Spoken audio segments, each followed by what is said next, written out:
really the entire goal for 100 Thieves is I want this company and this brand to be the first thing that people correlate to gaming. I want it to be the first thing that comes into top of mind. Like, I want to be the definition of pop culture within gaming.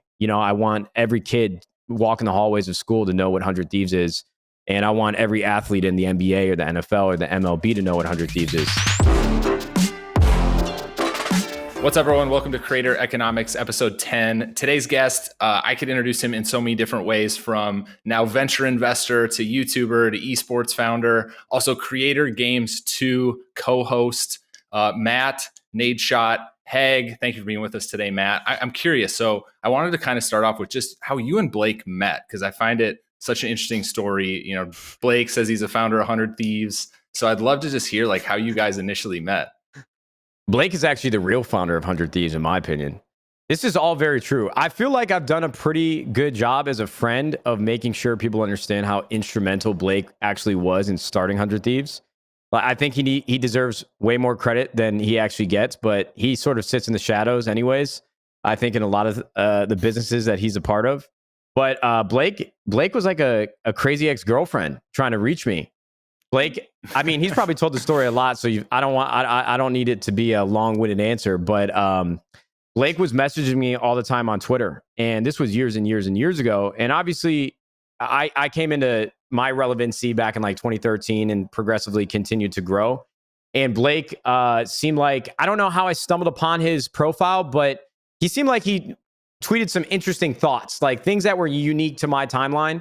And I finally decided to follow him, but I thought he was like a sham. I thought he was like an imposter or a fake. Like, I was calling an emergency meeting every single time that I looked at his profile, because it said he worked at Nest and SpaceX and Google. And I'm like, this kid doesn't look a day over 18. How is this true? Because there's a lot of people that like to cap on the internet and beef up their social media status. So that's what I attributed it to. But finally, he kept DMing me. And finally, I just decided, like, this guy seems like he's pretty smart. He wants to help me out. What's the worst that can happen if I take a meeting and get on a phone call? And he introduced me to Dan Gilbert. He helped me build the pitch deck, because I didn't even know what the hell that was back then. And lo and behold, a couple weeks later, I'm at the NBA Finals in a conference room at the Four Seasons with Dan Gilbert, pitching my heart and soul about 100 Thieves. And just to back up a little bit too, so 100 Thieves at that point in time was just an apparel business, right? And so you had you even thought about like pushing into esports, or was that something that Blake had really convinced you to do? To be honest with you, I actually talk about this on stream quite a bit. I didn't really have any intention when 100 Thieves first started to jump back into esports. I mean, I spent my entire career a part of an incredible organization, Optic Gaming. Shout out to Hector Rodriguez. Some of the best years of my life. But at that time, I found it very difficult to understand the future of organizations and how they can monetize. It just didn't exist back then. I mean, even when me and Hector were a part of Optic, we're like looking at other teams, trying to figure out how they're spending all this money, because I was completely oblivious and ignorant to raising money and using that capital to build different revenue streams and have more opportunities than just what was in front of us. So I just wanted to create an apparel company that I really loved, and I hope my fans would really love. And that was the only intention at the time. Yeah, I think it's so interesting, because at that time, I was reaching out and there was honestly, the real context was we were reaching out around League of Legends franchising. That was like the rumor that was happening, and that was what sparked the discussion internally. And we kept thinking about how we would even set that up. And Matt was just one of those people. And 100 Thieves existed as the first iteration, and it was just like, wow, we should really be reaching out. I think what was so interesting for me from my perspective through all that is you actually took a step that I think most creators don't, which is like opting to build something bigger than themselves. And even before we were involved or had talked, like, you had already thought about, let me build this other brand rather than just Nadeshot. Like, how did you even think about that aspect? Because I think most creators today are all about, let's just go and build Nadeshot Inc. and just push Nadeshot merch. Like, how did you think about the foresight of that? Because I think that was brilliant. Well, again, you kind of just answered your own question, because you were pushing me to think broader. I mean, I get a lot of credit at 100 Thieves, but a lot of the origin story really needs to be attributed to Blake, because I definitely wanted to insulate my future in a way. I mean, even though I was finding success every day when I uploaded to YouTube and went live on Twitch, there's always just like this fear that would pop up every single night as I toss and turn in bed. Is how long can I do this for? You know, I kind of compared it to like like a new player in like the NFL or the NBA that might not be at the top in terms of earnings. Like, how long will this career actually last? And so I felt like 100 Thieves was an opportunity with the route that Blake was pushing me to go towards to really set myself up for the future.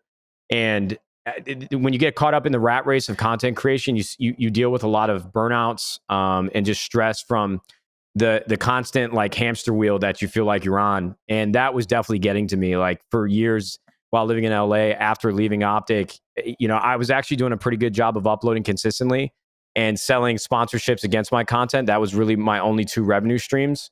And it's just stressful. It's stressful when you don't really have anybody else in your corner trying to support you and work towards the same goals as you.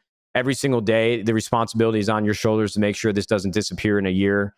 And now that I wasn't competing in competitive Call of Duty anymore, like I think that pressure was actually bogging me down, and I would lay on the couch like 8 hours a day. Like, what am I going to do? Like, truly, like I felt like I always wanted to go see a therapist. I did it when I was younger, when my mom was sick, and I still plan to do it. I mean, my depression, or what I thought was depression, was definitely real back then, and I had really bad anxiety.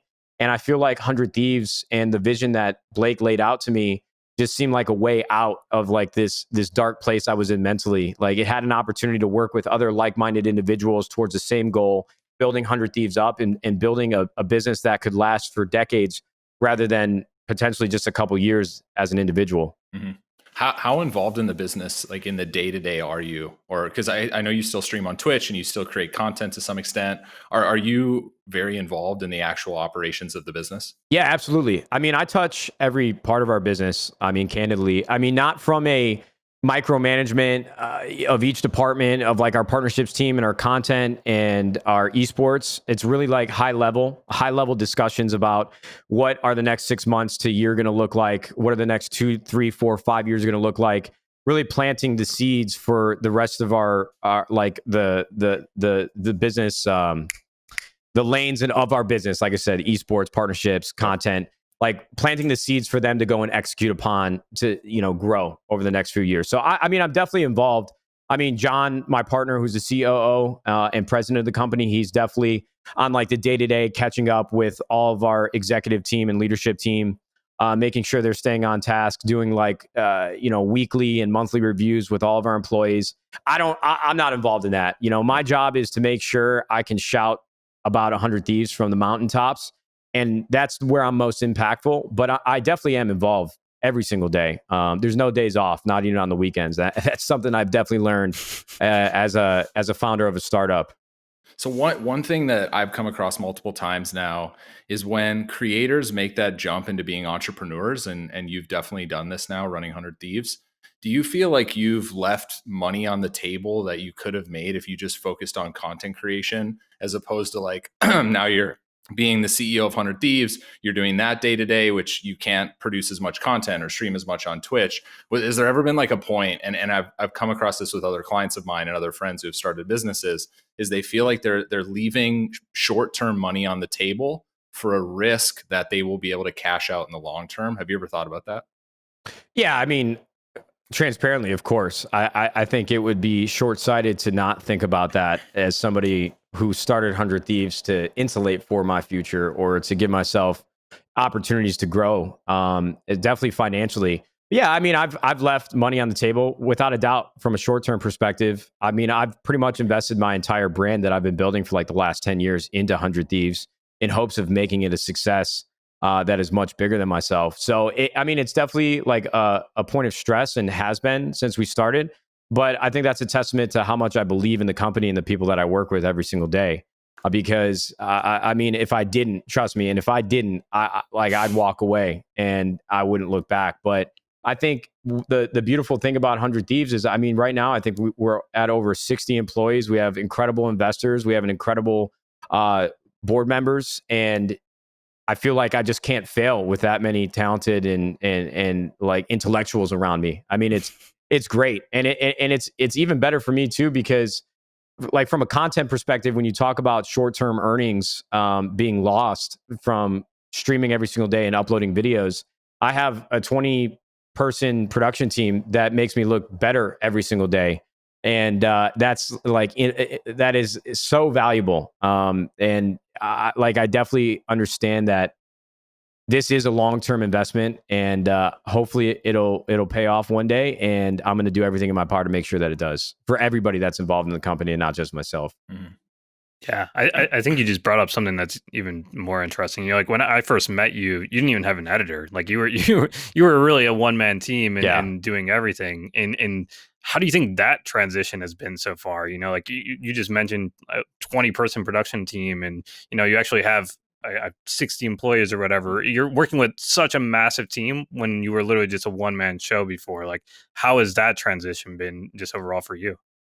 Honestly, you know what? I was actually just having this conversation with my girlfriend downstairs before this started up, because really, like, our goal right now, well, I don't want to get too deep into the weeds and spoil things, but I think I don't think I actually have been utilizing our production team nearly as much as I could. I think over the last 3 years, getting to the point that we're at today, like the comparison that I'm sure a lot of you guys have heard, definitely working in venture or starting companies, is I felt like we were really building the plane while we were flying, right? And so there were just so many different ideas and concepts and ideation that we went through, where the idea just seems so big that we can't do it right now because there's so many like low hanging fruits that we have to execute on. We need to get videos ramped up on our channel. Like what can we do now and then hopefully accomplish in the future? And I think this year for me, we've now built such a great foundation in all aspects of our business that I feel like I have the firepower and the ammunition from a production standpoint to go work on projects that I really believe in. I definitely will say that when you talk about me building my channel like a one man show and being the director, the editor, the producer, I don't miss that. But I actually, in the last 3 years, I think it's actually hurt me because I have such a hard time giving up creative control on my personal channel. Like John, my business partner, he's always trying to get more videos up.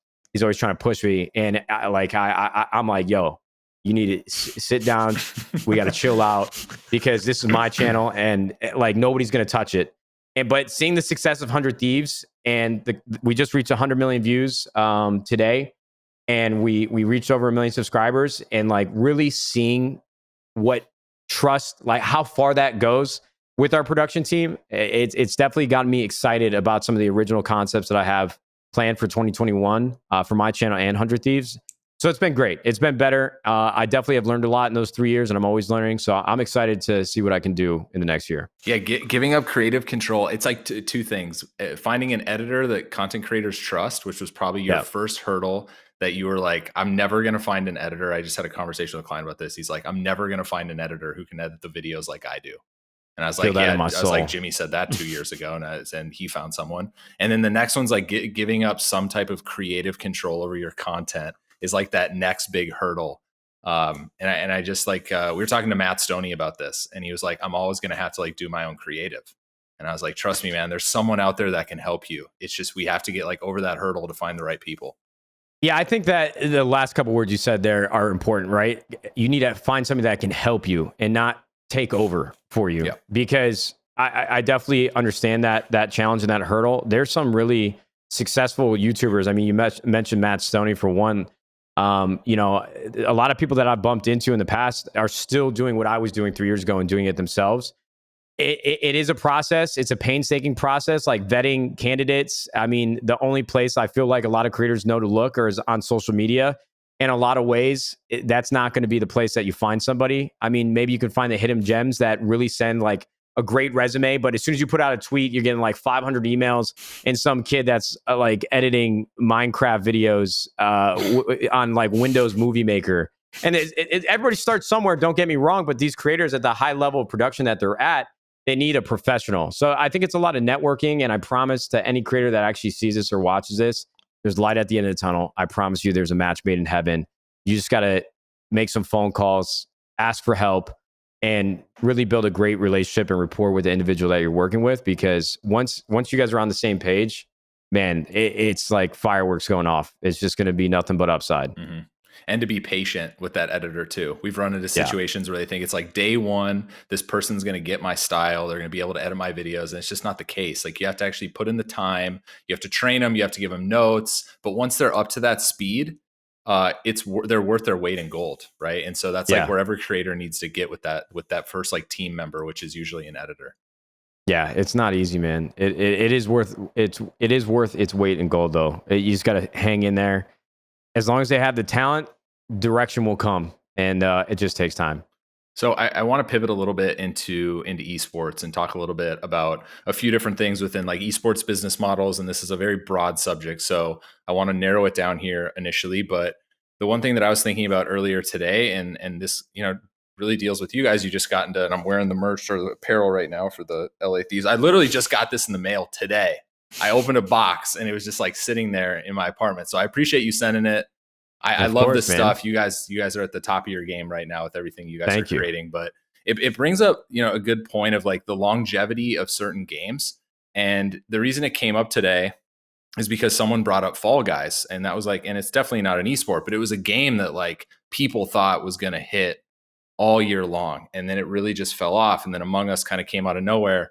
How do you guys internally think about the longevity of certain games? Like as you get into Call of Duty, as you get now into Valorant, which is a new game that just came out from Riot Games. Like, is that something that you guys are discussing, or are you not as worried about like the longevity of Call of Duty because they come out with a new game every year? How do you guys think about that? Yeah, of course. I mean, you definitely don't make a multi-million-dollar investment without really going through the exploration of what that investment's going to look like. Not only a year from now, 2 years from now, like what does this investment look like for the next 10 years?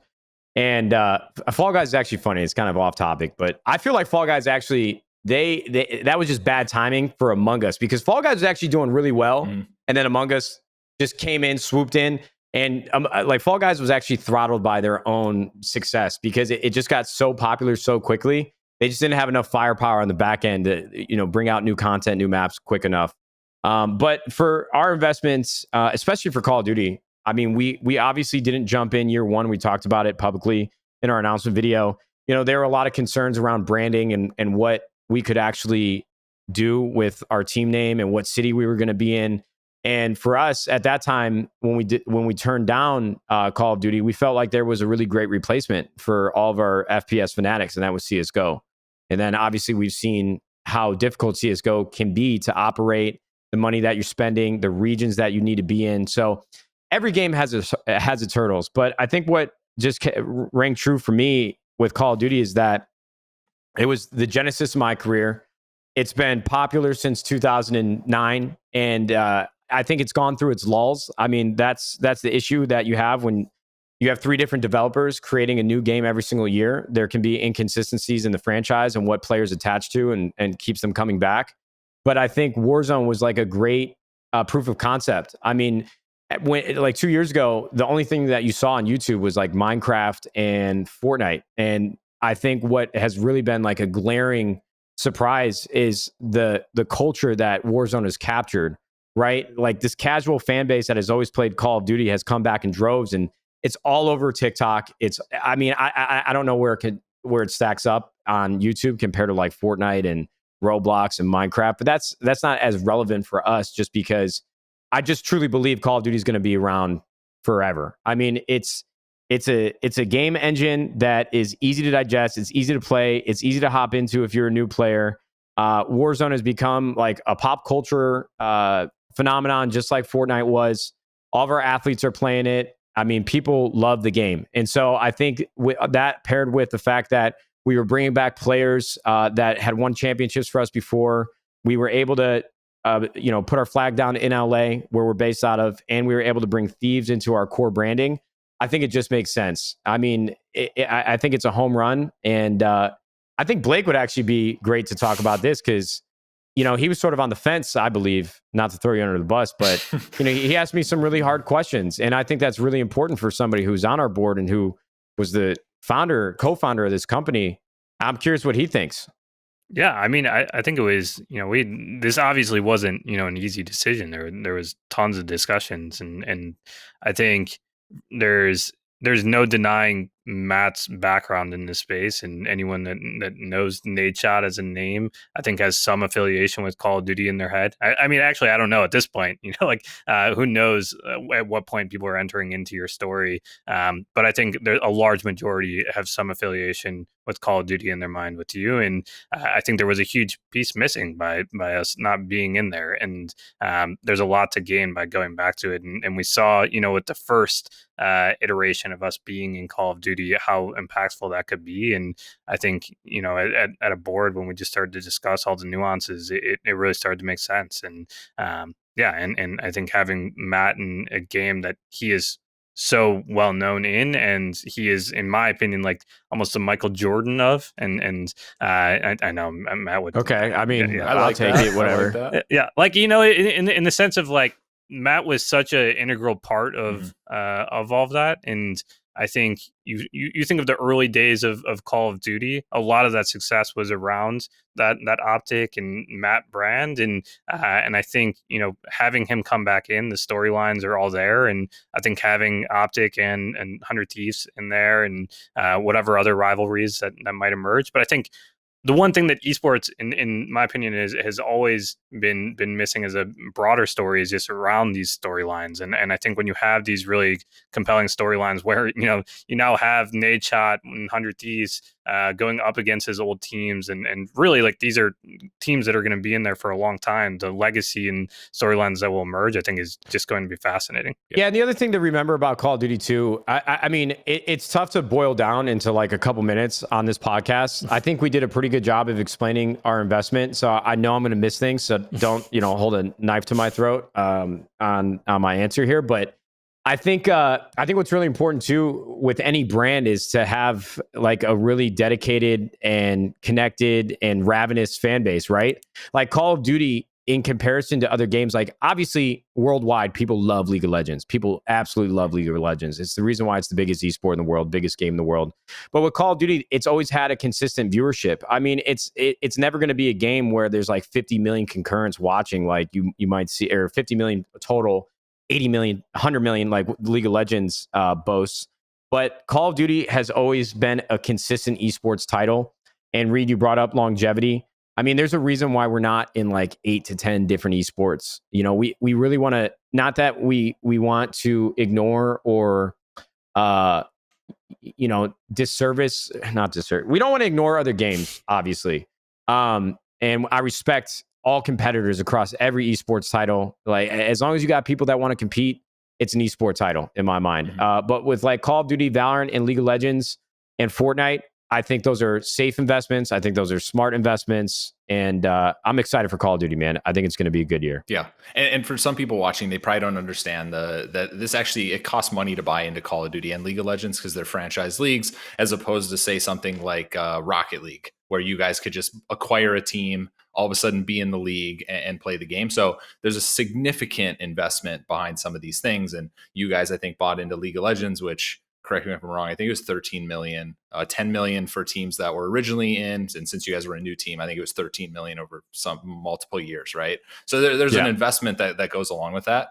And I remember talking to Hector about this when Optic played 100 Thieves in League of Legends. It was like week 1, 3 years ago. And it just didn't feel like a rivalry at the time because neither of you guys really came up in League of Legends, right? Yeah, and so I think it was important, you guys getting back to Call of Duty. I'm sure all the fans agree. And so one thing I want to talk about, and this is kind of goes in line with you guys, is like there's different types of esports teams that I've realized. There's ones like Cloud9 who are really focused on being in a lot of games, and they're diversifying across multiple games. And then there's teams like you guys who are really like a multifaceted media company where you have like a podcasting division, a content division, you have a large list of content creators. So as you think about, the evolution of 100 Thieves, like, where are you guys currently focused on the content creator side of the business? Like, are you currently looking to sign people? I know you guys aggressively signed. You just signed 2 Hype. And when you do look at content creators, like, what are the things that you personally look at? Because you were a content creator. That's where you came from, and also a pro player. Yeah, I mean, for us, I think really the ultimate goal, and this is what I told investors when we raised our seed series or Series A or Series B, I think the ultimate goal is that the NBA and the NFL and the MLB, these are always going to be sports that people are going to watch to a certain degree. You know, people like to talk about the baseball dying and the NFL and politics and the NBA, whatever the case may be. I love traditional sports. Those games are always going to be played, right? But what's interesting about gaming is that it's becoming pop culture. Mainstream has come to gaming, and I believe that is only going to continue to grow, and that is only going to continue to be more true day after day. I truly believe that at any moment there can be a new Fortnite, there can be a new Minecraft, there can be a new Call of Duty, and the gaming experience is only going to get more connected, more immersive, more experiential, and it shows no sign of slowing down. So really the entire goal for 100 Thieves is I want this company and this brand to be the first thing that people correlate to gaming. I want it to be the first thing that comes into top of mind. Like I want to be the definition of pop culture within gaming. You know, I want every kid walking the hallways of school to know what 100 Thieves is. And I want every athlete in the NBA or the NFL or the MLB to know what 100 Thieves is if they go back to their hotel rooms and play video games. So I think that's why our business seems so spread out in comparison to a lot of teams that only focus on winning and are only approaching it like a traditional sports franchise. And I don't think there's a wrong way to do things. I mean, at the end of the day, like all tides raise the ships, or tides raise all the ships. So yeah, I mean, for us, obviously creators are really important. I think diversifying our audience. I mean, 2Hype is a perfect example. Those guys all started within gaming, playing NBA 2K. And now, in my mind, 2Hype is one of the biggest lifestyle brands on all of YouTube. I mean, these guys can really do anything. They went fly fishing in the ocean, deep sea fishing. The video in one day had over 1 million views. I mean, for people in the gaming industry to not understand why we signed them, I think is short-sighted in a lot of ways, because there was some pushback from outliers in our community. But what people really need to understand is I don't think that there's any parameters that we set in mind when it comes to creators. Like if you believe in your audience and you believe in the content that you're creating and we find it interesting and we think it could be a great fit to our culture here at 100 Thieves, it's match made in heaven at that point. And so I don't think that there's ever blinders that we put on in terms of the talent that we're trying to sign. We just want to be a culture fit and see how we can help each individual creator, whether they're playing games, whether they're playing basketball in their backyards, whether they're making TikToks. I mean, you're going to see, I think in 2021, like a diverse roster of creators that we're signing, because I just think it is a mistake to just focus on one thing and one thing only. Yeah, if you only sign gamers, you only get gamer fans, right? Like I think that's what people need to understand is like you guys are trying to be a lifestyle brand, and if you want to be a lifestyle brand, it actually scales beyond gaming, which I think 2Hype does really well. They still stay in that traditional sports genre, which also revolves around gaming, but there's like the little like circle of gaming, and then there's the larger circle of like all this other types of content that you guys have done a good job of getting into. I'm curious to see like, do you push into other areas that are a little bit outside of gaming that kind of revolve around that circle? So like what content creators are you guys still evaluating? Gamers? Are you looking at more people like 2Hype? Like what's 2020 going to bring? I probably want to keep my cards a little closer to my chest with that answer, just because I do think our strategy is somewhat unique. And I think in my mind, what's really important, man, I just lost my train of thought when I was making sure that I didn't spill the beans for 2021. Don't worry. We'll cut it out. Blake would never allow that to stay in the podcast. No, I mean, hey, look, I don't know if you guys do cuts. You don't need to do cuts. I don't care either way. I remember what I was going to say. I think what the beginning of your question, when you said you guys are aspiring to be a lifestyle brand, I talked about this on stream yesterday. There have been people chattering in the esports community about us being like a hoodie organization now, and we only want to peddle off merchandise and apparel to our fans. And I'll say this until I'm blue in the face. I will never have any shame in creating apparel that I love and sharing that with our community. This was a lifestyle apparel brand when it started. And of course, I come from gaming. And yes, we jumped back into esports and gaming content and gaming culture just because we create apparel that is really awesome and people enjoy it and they want to be a part of this story. How can anybody shame us for that? I think that's a really short-sighted thought process. And yeah, the goal obviously is, like I said at the beginning of all this, we want 100 Thieves to be top of mind when you think about gaming, whether that is our apparel, whether that is our content, whether that's our teams. I don't think there's a wrong way to think about 100 Thieves in that sense. Yeah, if you make a Yeah, if you make a tweet like that, you probably shouldn't come out with a hoodie for your organization 2 weeks later. Makes you look real bad. So Well, I'll just leave it at that. I got no. I don't know who you're talking about. I got no comment. Yeah, I mean, I think we haven't really even discussed apparel as you know, the facet, like another aspect of 100 Thieves, and I think a lot of people, you know, don't even realize like how much of a creative input you have, and I think from my perspective, that was always like the most interesting thing is like you are, in my mind, sort of like the creative genius behind a lot of this branding and apparel. I'm curious how you think about.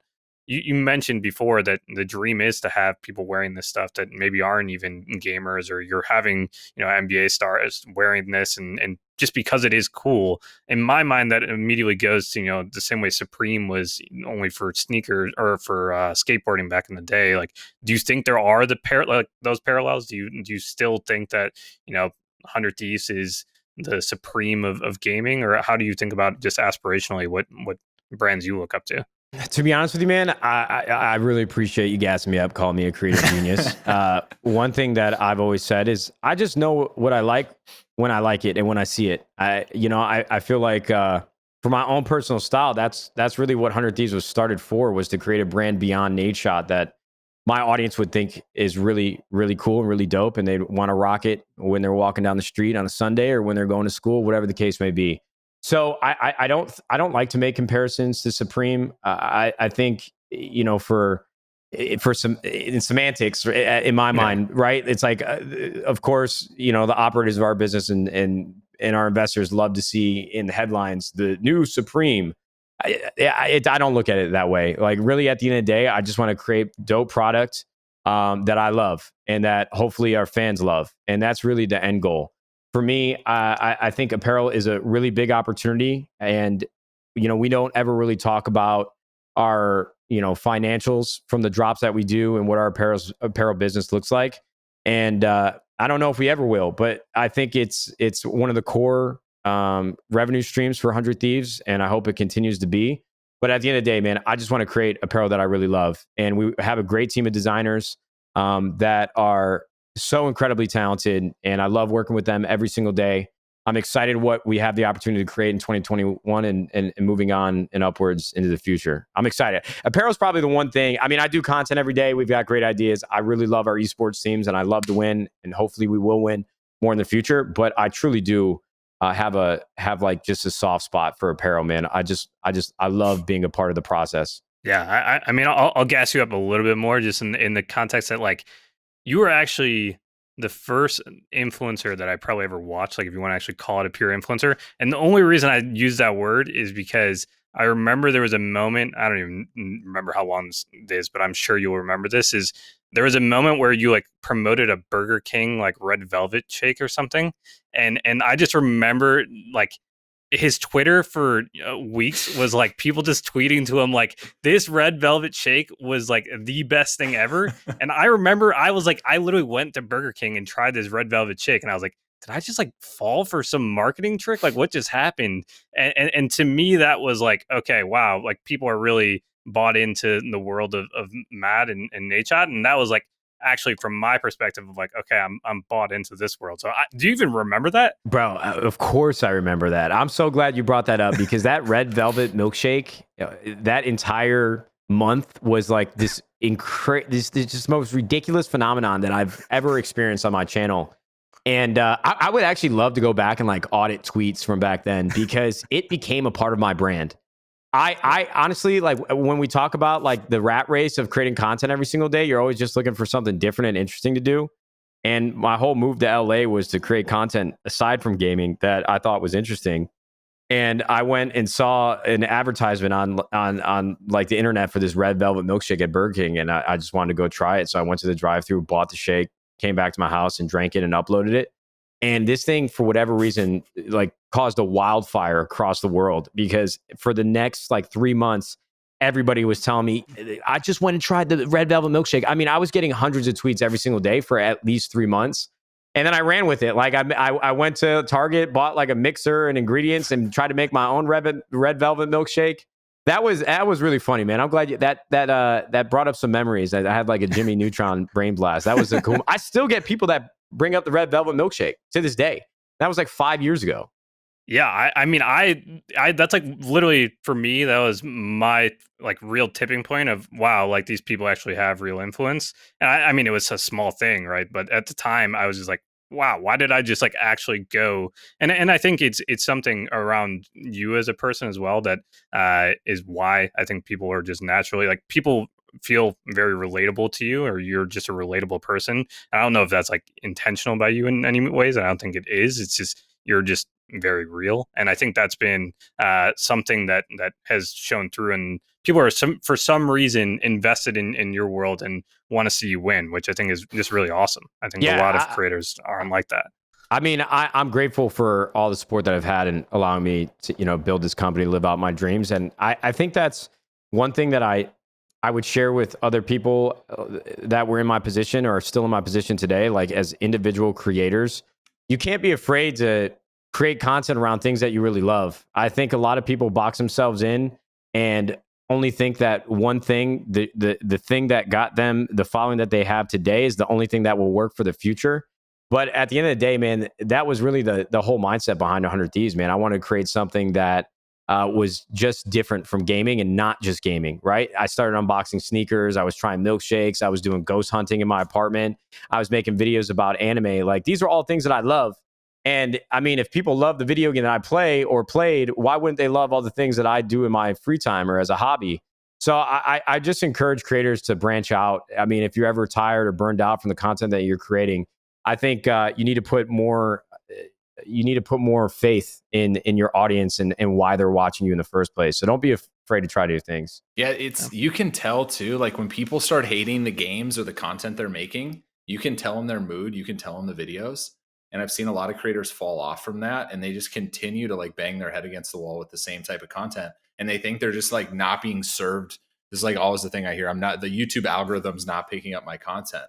And it's like, no, you're not being original. Like, people can tell, like, people are smart. They know when certain people don't like filming like Fortnite videos or Minecraft videos. Like they can tell, right? And so people just need to understand, like, you need to just, your audience will love what you create if you're loving what you create, right? Create good content, enjoy what you do. And if your audience really enjoys the person you are and the entertainer you are, they're going to come watch your content. Yeah, I agree for the most part. I think in the last couple of years, I've actually seen, unfortunately, a lot of creators that I came up with sort of fall off or lose interest in the space, maybe because not enough people are watching, or maybe they're in a different stage in their life than they were when they started. And I would just reiterate, you have to take risks, and you have to create and diversify different types of content so that you have an opportunity from a creative standpoint and from like a mental standpoint to do different things and not get burnt out on one thing. Mm-hmm. It's tough because blanket statements are something that I try to avoid, because at the end of the day, it doesn't work for everybody. But hopefully you have the recipe and the mindset and the outlook to at least take those risks and try. It's better to fail than never have tried at all. And I actually do believe in that. It's cliche, but it's true. Yeah, we touched on. I mean, Reed touched a little bit about just how you were thinking about bringing on creators and things like that. I think, in the position that I am in, I get to see a lot of things behind the scenes. And one thing that's always intrigued me is that you really do have an eye for talent. And like, I remember, I don't know, this is probably 2017 or late 2016 when still the early days of all this. I remember when Courage was leaving MLG and you literally told me, like, to my face, you're like, he's going to be a star. I just sat down with him and like, he's going to be huge. Like, what was it in that moment, I guess, that stuck out to you and about Courage and just how do you think about even identifying talent? Because I think you really do have an eye for talent, and obviously you were very right on Courage as a human. I think at the end of the day, what it comes down to is how those creators or how individuals carry themselves and what their work ethic is like and what their engagement is like when they're live streaming and what their chat is saying. I think it's it's not something that I can really put metrics on. I mean, it really just comes down to that individual on a case by case basis and how they handle their business and how they handle themselves on camera.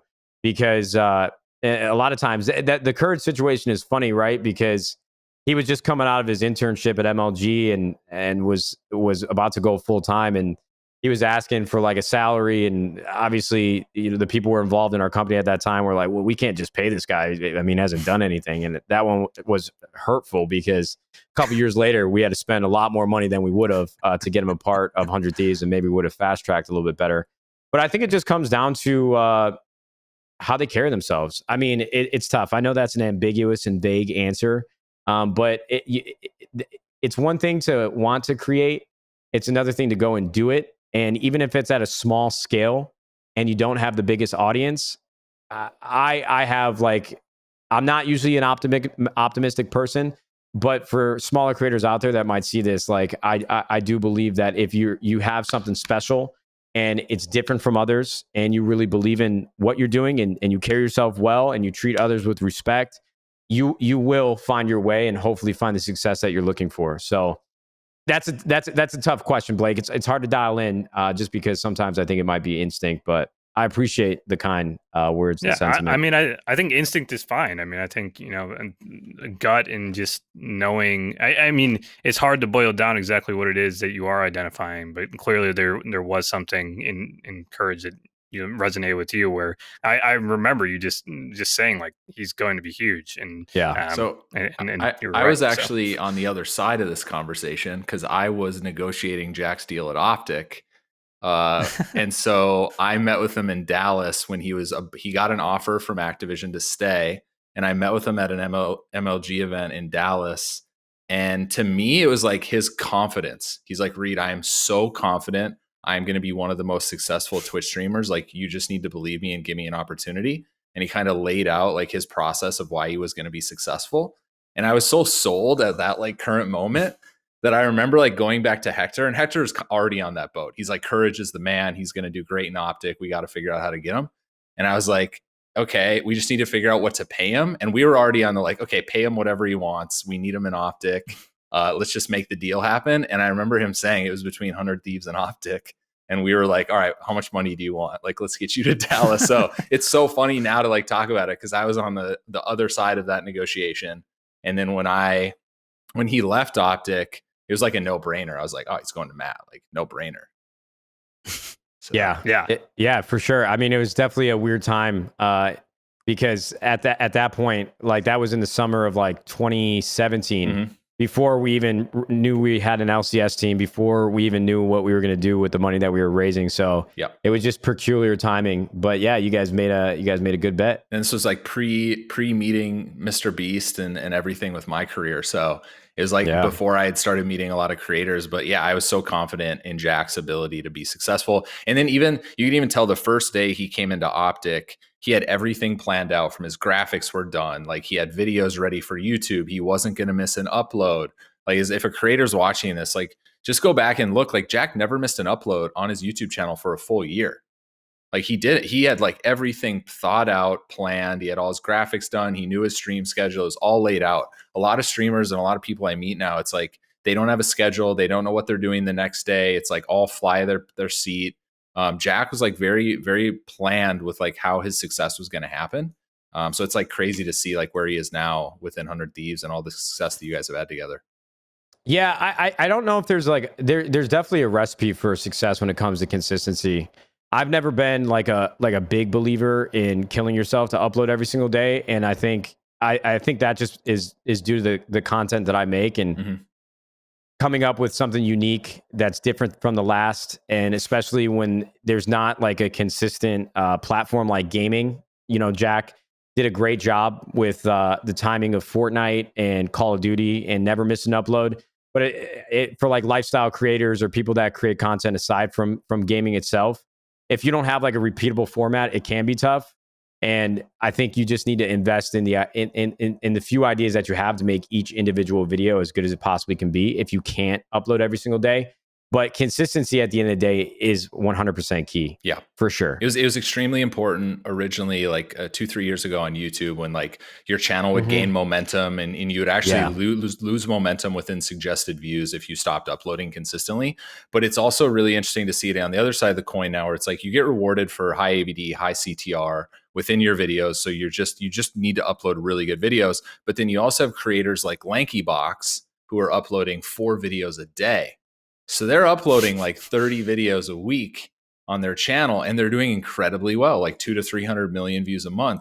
So That's now nuts, I'm man. starting to see creators like triple down on not only daily content, but uploading at like 9 a.m., 12 o'clock, 3 p.m., like uploading 3 to 4 times a day and like having a massive flywheel of content. So there's multiple ways to make it on YouTube. I think you just have to like find what's right for you, but it's incredibly difficult to come up with consistent good videos. I don't know how there's anybody on this planet that can upload 4 videos a day. That is crazy to me. I don't even think I'd want that success.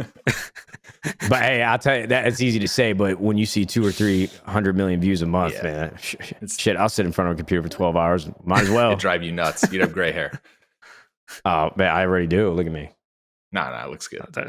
There's no gray hair there. Oh, there's a lot of grays actually. That's why I bleach. No, I'm kidding. So Blake and I have actually received a lot of comments like that, about this on Twitter. Is just content homes, content like incubation systems. Like, do you ever think that there's a world in 100 Thieves where you guys get to a point where instead of signing creators, you guys are just incubating creators? Like, you have a big enough brand equity built where you can bring someone in who maybe has 100 viewers on Twitch, and you take them to 10,000, but you're taking upside in their entire career.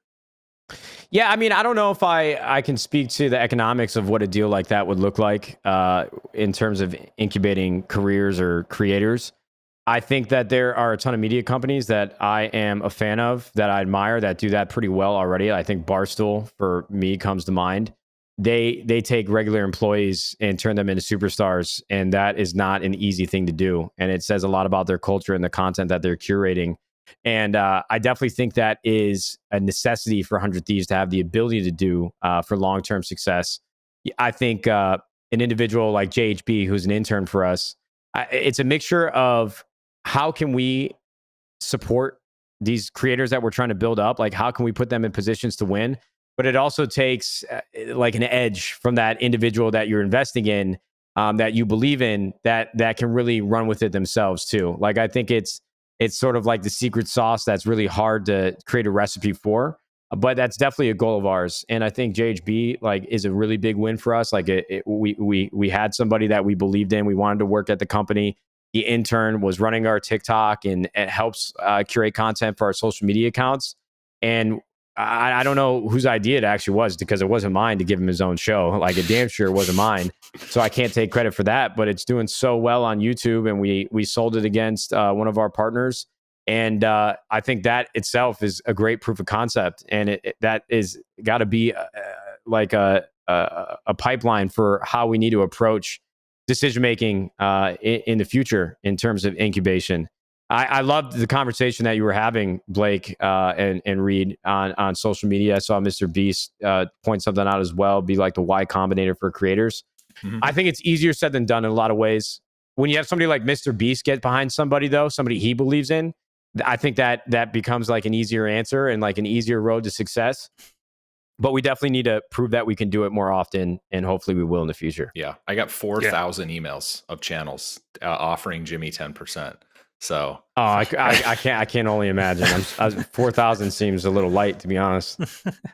Yeah, I mean, you guys in even in the earlier days when Jackson would appear in your vlogs, you would have people being like, "Have Jackson make vlogs," and I think that is even like, I think people are just invested into the universe of 100 Thieves and your storylines, even just going back to before. And as long as it's authentic and people are just naturally curious and brought into those worlds, it becomes a lot easier to do that incubation. But I think if you're doing it forced and you're like, here's this random person that we're bringing up and now we're going to make them famous type of thing, like, that's really hard, and everyone will see right through that. Me and Blake talk about this a lot, like we really do. And I think it's tough because there's so much more that I could be doing.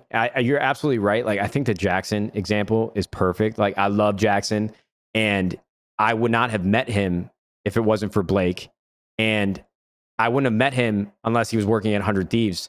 So it's always so tough, right? Because me and Jackson get along great. If me and like there was a video where me and Jackson, we drove 3 hours to find this burger that Fortnite put in the middle of the desert and made a video about it, and people loved it. And that was just one example of situations where Jackson popped up in my vlogs.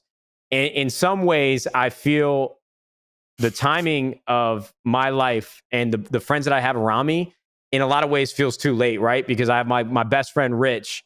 We want to start this golf venture, but he's a full-time employee at William Morris Endeavor, right? You have like one of my other best friends who's like working at Google. And then you have Blake who lives in Detroit and works in venture. And you have Jackson who has like an entire roadmap for what he thinks his success is going to be. And ultimately it will be his success.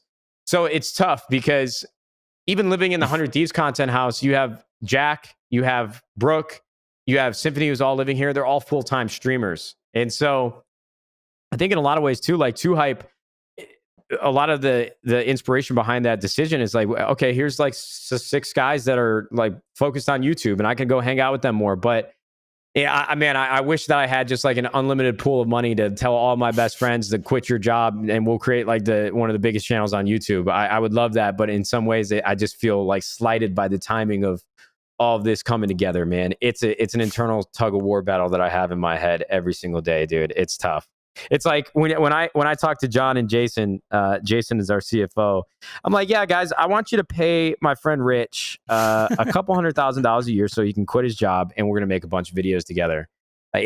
Proof of concept is necessary, and it's just not as simple as that. But that it goes back to the incredible. courage thing, though. It goes back to the courage conversation where we were having before, where if you truly do believe it is going to work to the level of conviction you had there, what you really did at the time. Then there is that level of bet that should be made there.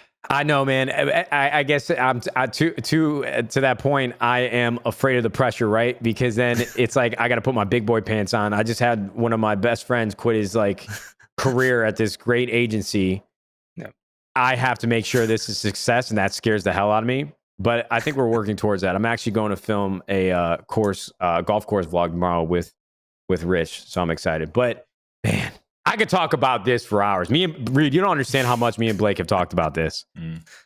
Oh man, I mean, for the people who are watching this that know old school Matt or Nadeshot, I used to give Nadeshot a ton of a really hard time to try and get embos, and just because I used to love watching his videos with bows back in the day, and be like, just have that person around, because I think those old school videos of you guys in the house just kicking it were awesome. Yeah, man. It's just gonna always be like this internal battle of like, how much should I be a part of the day-to-day to 100 Thieves, like all these meetings that I'm a part of and all these other content shoots. When can I best optimize my time to go and do things like that again? And there's just not an easy answer, an easy road to travel down. But I was talking with my girl, like I said earlier, about 2021, and I think the importance of 2021 for 100 Thieves and what we can achieve by the end of the year is like a really ambitious goal that we've had since the beginning of the company. And I feel like there's a fire under my ass because I just want to make it the biggest year ever. I mean, I literally before this podcast was on the phone with our head of partnerships and our VP of content. Like, hey, I have 2 really good ideas for original IP. Put a one sheet together and let's go do it. I feel like I finally have found my stride in terms of this is the best way I can contribute. Like, now give me the tools to go and do it. So hopefully I can look back at this podcast on December 2nd, 2021 and say that it was my biggest year yet. So we'll see. Well, I'm excited for the golf content. So whenever you want to play 18 holes of golf, I'm in. My golf game is very subpar at the moment. Like I shot 82 the other day. It was terrible. And my dad shot 72. Can I swear on here? Yeah, you're fine. Yeah, shot an 82 and my game was subpar. I hate you. Shut up, dude. Well, I shoot an 82 and I'm like, that was a great day. I mean, when your dad's a scratch and he shoots 72, like I got my butt kicked. So that's insane. Your dad is a monster. He's really good. He's a really good player. I would be embarrassed if my dad was a scratch golfer and I wasn't. I also played, he played his 200th round with me last weekend. So That's how much golf Wow. he plays a year. Yeah. He's retired. It's He plays 200th round of the year? Of the year. He plays golf for a Holy living. Yeah. shit. So it's like if I wasn't a scratch golfer playing 200 rounds a year, I don't know. I want to be your dad's best friend. Can you link us up? Yeah, I don't want to be friends with you, Reed. Your dad sounds way cooler Go than to you. Phoenix and play. I mean, he's going to take all your money. So that's fine, bro. He can have it all, dude. I just want to watch a scratch golfer play in front of me. He hits it like a schoolgirl, but his short game is impeccable. That's all you need, man. Drive for show, putt for dough. So I get up and around the green. So Jimmy actually, he kind of spilled the beans on this a couple months ago about something that him and I were digging into, and we talked to you about it when you came up for Creator Games in North Carolina, which totally appreciate you and Jack coming out to do that. And you know, him and I, he wasn't supposed to tweet this out, and he knows that, but he tweeted out that he was looking at getting a League of Legends team, and it's something him and I have spoken about for about 2 years, and so now we're in all these conversations about NALCS, LEC, LCK, like all these different leagues. Is it a mistake for Jimmy to get involved in League of Legends? You've been in it for 2 years. Should we just turn around and run? As a co-owner of a North American LCS team with absolutely no bias at all, I think it's the best idea ever to be a part of competitive League of Legends, whatever region that might be. I think it's even better that he tweeted out about it. I mean, I can't imagine the deals that you guys have in your email inbox right now. Like, trust me, I get it. But man, I'll tell you what, I believe in League of Legends. I believe in Riot. I mean, this is a game that has really influenced a lot of big time publishers and developers to make some pretty poor decisions in gaming, right? Like the success of League of Legends has caused people to try to force games into being a competitive title that they think can stick around for a decade or more. And I think League of Legends is here to stay for a very, very, very long time. And especially when it has such an impact it does at a global level, captures audiences from many different backgrounds all around the world. I just don't see how it can fail. And I believe in North America. I think one day it can be a region that can win.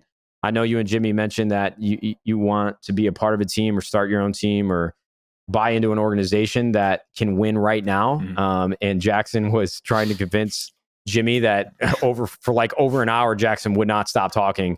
I just don't think your goals for this year are realistic. And I'm like, Jackson, shut the hell up. But Jimmy doesn't hear any of that. Like nothing is impossible, right? As he shouldn't. But I think League of Legends would be a great investment. And especially if Jimmy plays the game in his free time and really loves the culture around the game and the players in the game, I think it's nothing but a great decision. Yeah, well, that's all I have to say about that. We'll see. 2021 will be an interesting year for Jimmy in terms of what he does, but League of Legends is definitely high on the list. Probably not 2021. Jump into North America. 2022 North America, season. Man.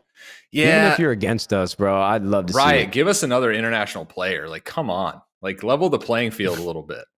You're going to get the League of Legends subreddit all riled up, man. Yeah, oh, man. Now, look, we don't need another import spot. We need to develop young talent. Shout out 100 Next. Shout out 100 Thieves Academy. We need to develop talent. But we got to win now, too. Exactly. So it takes too long to develop talent. Like, NA needs to win its first Worlds. Like, I don't care if the Reddit's on fire. We need more international players in NA. We're handicapped.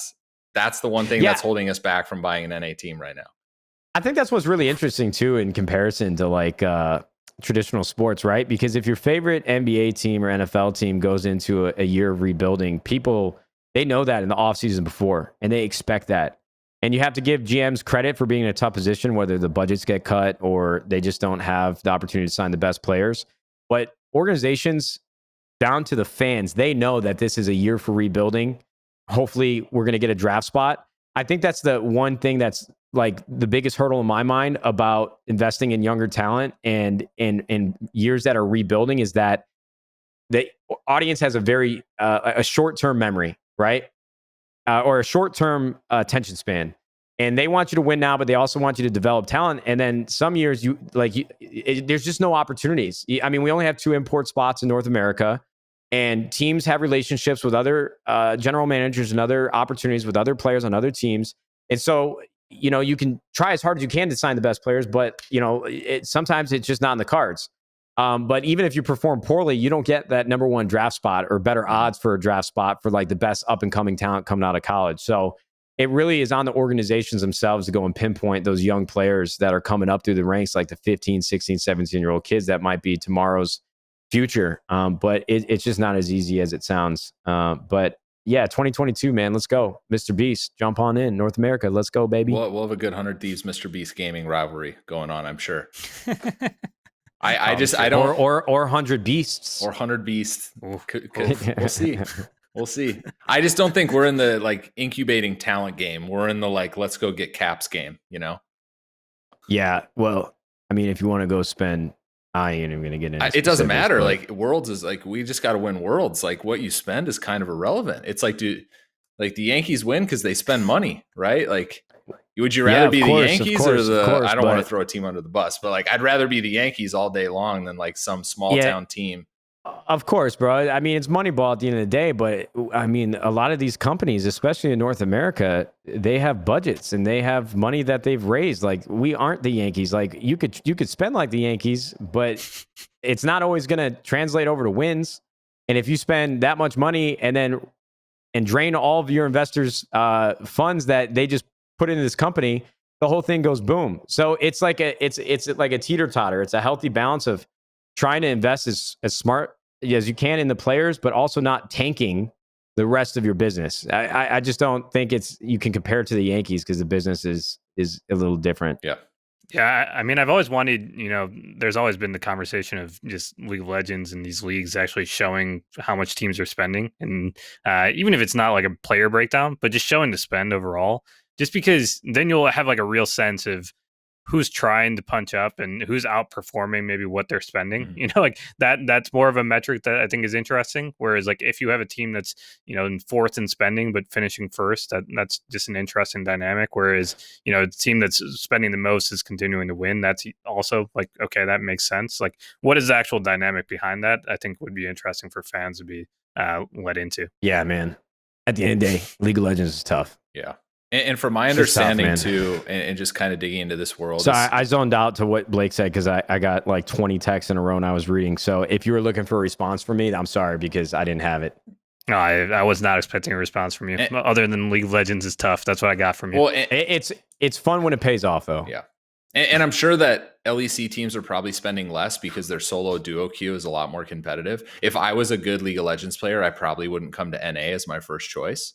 Right? Like I don't know the solo duo compared to like other regions, but I'm guessing North America is probably the worst, right? So if you're a pro player, you'd probably take less money to go play in a different system. You're going to get me in trouble with the league community too on some of these statements. So, well, I don't want to get in trouble with that. Listen. I'm going to get a call from Riot tomorrow and they'll be like, listen, you can't say that.